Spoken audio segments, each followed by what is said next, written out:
যোৱা 6 মাহৰ পৰা বৰপেটাত এখন সত্ৰৰ মাটি তেখেতে ইলিগেলি ট্ৰান্সফাৰ কৰিছিলে।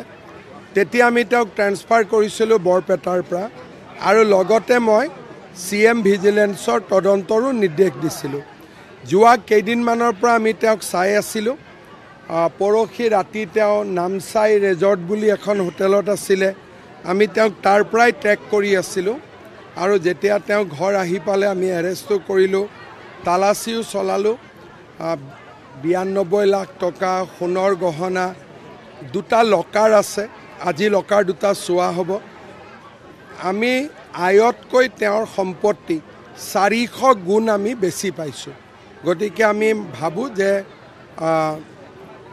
অকল নিলম্বিতই নহয়, বৰখাস্তকৰণে নহয়, আমি তেওঁক আইনৰ জৰিয়তে কঠোৰ শাস্তি দিব পাৰিম। অসমত দুৰ্ভাগ্যবশতঃ এনেকুৱা ঘটনা মাজে মাজে ঘটি থাকে।